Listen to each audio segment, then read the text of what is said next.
Hello, my dear students and my friends. My name is Rashid Ali. So once again, remaining topic is to be the continued. First lecture जो हमने बनाया था beats का, वो introduction था, उसमें beats क्या है और बीट्स के बारे में तकरीबन जो इन्फॉर्मेशन थी उसकी, वो थ्योरेटिकल बेस पे था। मैथमेटिकली हम उसकी ट्रीटमेंट पढ़ते हैं किसमें, बीट में।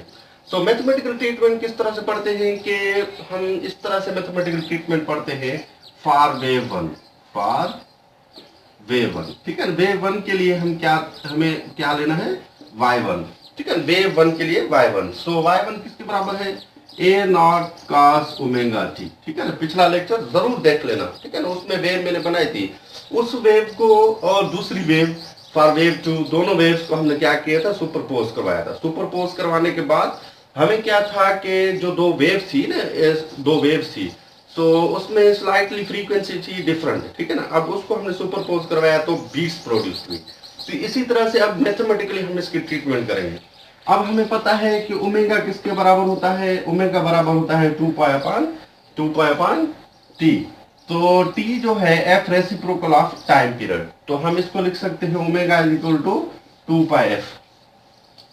इसमें लिखते हैं कि y1 is equal to A naught cos ये 2 पाई एफ 1 टी। इसको हम कहते हैं इक्वेशन नंबर 1। ठीक है, इसको क्या कहते हैं हम, इक्वेशन नंबर 1। तो फिर लिखते हैं फॉर वेव 2। ठीक है, वेव 2 के लिए हम क्या लिखते हैं, y2। ठीक है, दूसरी जो वेव थी y2, उसके लिए ए नॉट ये कॉस ये 2 पाई ये f2 ये t और ये इंटरफेरेंस टाइम टी। ये इक्वेशन नंबर 2। अब इन दोनों इक्वेशन को क्या करवाया, हमने सुपरपोज करवाया। सुपरपोज करवाने के बाद हमें रिजल्टेंट डिस्प्लेसमेंट देखना था। क्या देखना था, रिजल्टेंट डिस्प्लेसमेंट, जिसको हम कहते हैं कि y, वो क्या है। अब वो लिखते हैं कि y is equal to y1 plus y2। y is equal to y1 क्या है, y1 ये है। तो हम यहाँ लिखते हैं ए नॉट ये cos ये 2 पाई f1 ये t। ओके, यहाँ तक ठीक है, इनफ है। देखिए इस y1 की जगह पे ये y1 वैल्यू हमने रख दिया, y2 की जगह पे हमने क्या करना है, ये वैल्यू रखना है। देखिए वो ये इस जगह, ठीक है, y2 ये क्या है, a नॉट ये cos ये 2 पाई f2 ये t। ठीक, अब इसमें कौन सी चीज कॉमन लेनी है, हमें कौन सी पॉइंट हमें कॉमन लेनी है, अब इसमें तवज्जो देना है इसमें। a नॉट बाहर, तो इसमें क्या होगा कि ये cos, ठीक है, ये हो गया cos, तो इसको हम लिख सकते हैं 2 पाई जे f1 ये t। ये प्लस, उसके बाद ये है cos ये 2 पाई ये f2 ये t ये ब्रैकेट। ठीक, यहां तक इस तरह से हम इसको लिख सकते हैं। यहां तक नोट कर ले, very easy. For wave 1 for wave 2, तो हमें क्या फाइंड करना है, y is a resultant displacement. ठीक है, this is before superposition and this one the equation will become after superposition. ठीक है, then the beats be produced in the mathematical form we will write down. Note it. यहां तक note कर ले, ठीक है ना। इसको मैंने रिमूव कर दिया।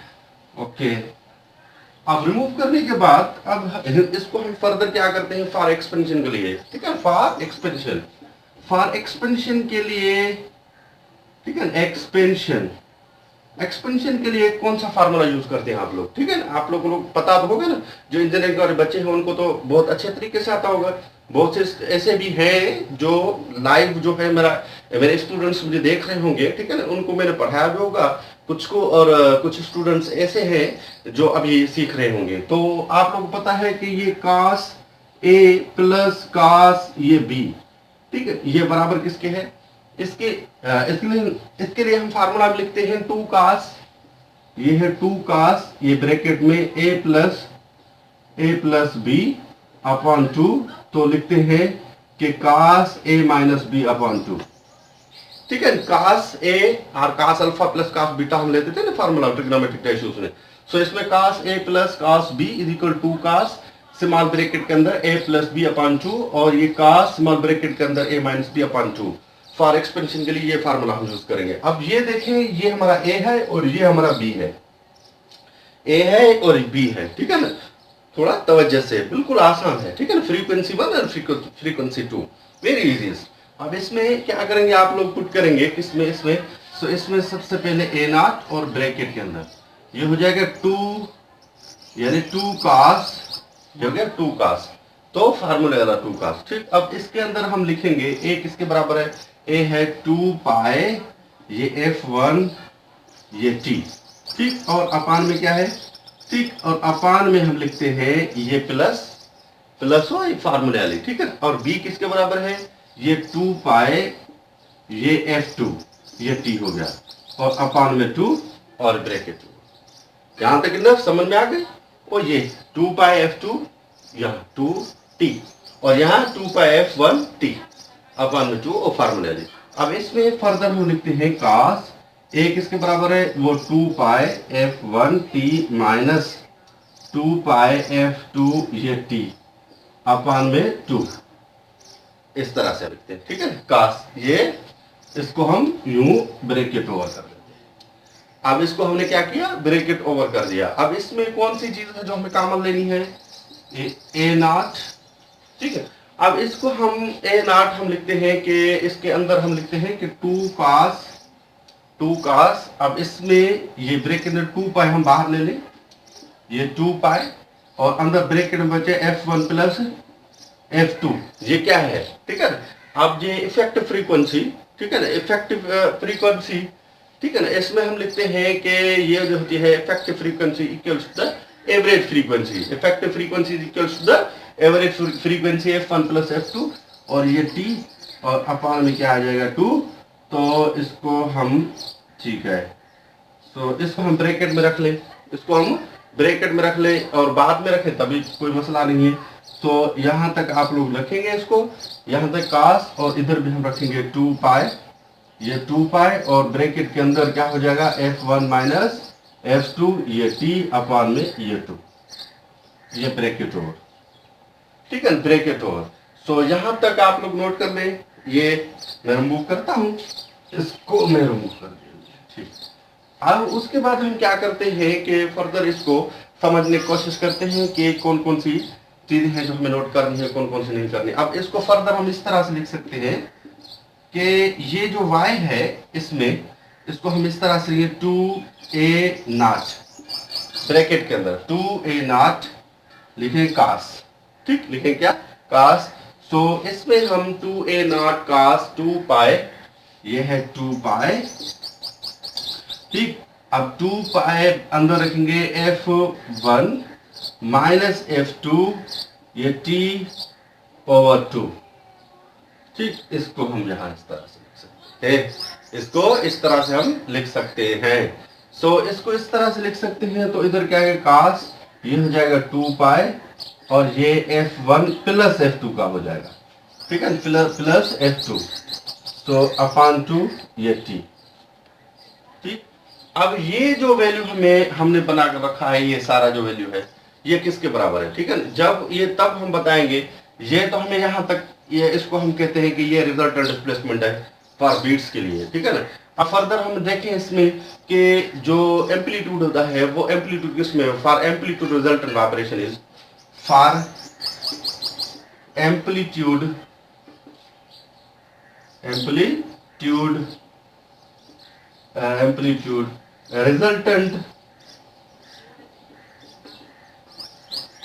वाइब्रेशन इज, रिजल्टेंट वाइब्रेशन क्या है इसमें, रिजल्टेंट वाइब्रेशन हम इसमें लिखते हैं कि a is equal to 2a naught cos 2 pi f1 minus f2 upon 2। Okay, तो ये t। अब ये सारा जो है ये एम्पलीट्यूड बराबर है 2a naught cos 2 pi small bracket f1 minus f2 और t अपान 2। ये इसके बराबर है फॉर एम्पलीट्यूड। ये क्या है, for amplitude resultant vibration, for amplitude resultant vibration. अच्छा, ये वैल्यू हम रखते हैं इस जगह पे, तो फाइनल हमें रिजल्टेंट क्या मिलेगा, फाइनल ये ऊपर वाला मैं रिमूव करता हूं, यहां तक नोट कर ले, यहां तक नोट कर ले। ठीक है, अब इसको मैंने रिमूव कर दिया इस तरह से। ठीक, अब ये रिमूव हो गया। अब फाइनल हम इस तरह से लिखते हैं कि y इज इक्वल टू, ये सारा जो पैटर्न है यहां लिखेंगे a, और हमें बचेगा क्या, ओ इधर बचेगा हमें cos ये 2 पाई, ठीक, f1 plus f2 bracket over t और अपॉन 2, ये दिस इज ओके। अब इसमें रिजल्टेंट जो डिस्प्लेसमेंट है, resultant displacement has an effective frequency, effective frequency जो इक्वल होती है equal to the average frequency, ठीक है। Resultant displacement, resultant displacement of effective frequencies equal to average frequency, वो कितने हैं, ठीक है ना। वो क्या लिखते हैं हम, उसके लिए हम लिखते हैं, इसको मैं रिमूव करता हूं, उसके लिए हम लिखते हैं इफेक्टिव फ्रीक्वेंसी, ठीक है। इफेक्टिव फ्रीक्वेंसी की मैं बात कर रहा हूं क्योंकि इसमें जो पॉइंट है रिजल्टेंट डिस्प्लेसमेंट है, then effective frequency is equals to the average frequency. Average frequency f1 plus f2 upon 2 क्या है, एवरेज तो है। सो इसलिए हम लिखते हैं कि ये लिखते हैं इफेक्टिव फ्रीक्वेंसी, ठीक। ये किसके बराबर है, ये है f1 प्लस f2 अपॉन 2, ये इफेक्टिव फ्रीक्वेंसी, ठीक है। इसको हम कहते हैं रिजल्टेंट डिस्प्लेसमेंट। ये f resultant displacement, effective frequency, resultant displacement of effective frequency is equals to the f1 plus f2, ये एवरेज फ्रीक्वेंसी है। ये क्या है, एवरेज फ्रीक्वेंसी। इसको क्या कहते हैं हम, एवरेज फ्रीक्वेंसी। अच्छा, उसके बाद resultant displacement, amplitude of the frequency varies, amplitude of, देखते हैं, amplitude of frequency varies is called amplitude frequency, ठीक है, एम्पलीट्यूड फ्रीक्वेंसी। अब एम्पलीट्यूड फ्रीक्वेंसी के लिए हम क्या लिखेंगे, एम्पलीट्यूड फ्रीक्वेंसी के लिए उसके लिए हम लिखते हैं कि सिंपली हम जब लिखते हैं कि इसमें F A is equal to F A, ठीक है, F A is equal to, ये मार्ग में रखेंगे f1 प्लस f2, ये मार्ग अपॉन में 2, इसको इस तरह से, ठीक है, ये इस तरह से, ठीक। अब इसको हम कहते हैं कि resultant amplitude varies with frequency, so इसका amplitude frequency f1 plus f2 मार्ड अपॉन 2। अगर इसको और further resultant wave amplitude varies with frequency को और फर्दर हम जानने की कोशिश करें तो इसमें हम, मेरे कहने का मकसद ये है कि जो f1 f2 है ना, f1 और f2 जो होता है, f1 और f2 ये नियरली जो होते हैं इक्वल होते हैं, बट एम्पलीट्यूड वेरी स्लोली, ठीक है ना। f1 and f2 nearly equal, but amplitude slowly changes, ठीक है। इसमें क्या है, एम्पलीट्यूड स्लोली चेंजेस की बात करें, जब एम्पलीट्यूड स्लोली चेंजेस, तो उसके लिए हम क्या लिखते हैं कि इसमें cos 2 पाई होता है, ठीक है, cos 2 पाई यहाँ लिखते हैं, cos 2 पाई, तो यहाँ लिखेंगे f1 plus f2 bracket over upon 2, ये t इक्वल्स टू ये प्लस माइनस 1, ठीक है, इसके बराबर होता है, प्लस माइनस cos 2 पाई f bracket over small bracket f1 plus f2 upon 2, t equals two plus minus 1, ठीक है। और भी बहुत सी पॉइंट्स हैं, नंबर ऑफ बीट्स जो होता है, ठीक है, number of beats per second, number of beats per second किसके बराबर होती है, अब वो भी लिख ले तो ठीक है, जितने पॉइंट्स हो वो कम ही है, ठीक है ना। अब इसको मैं रिमूव करता हूं, ठीक, यहां तक नोट कर ले, यहां तक नोट कर ले, ठीक है। उम्मीद है यहां तक आप लोग बात समझ में आ गई होगी। थ्योरेटिकली बैकग्राउंड थोड़ा बहुत जरूरी है, सो इसलिए मैं थ्योरेटिकल बैकग्राउंड आप लोग बताने की कोशिश कर रहा हूं।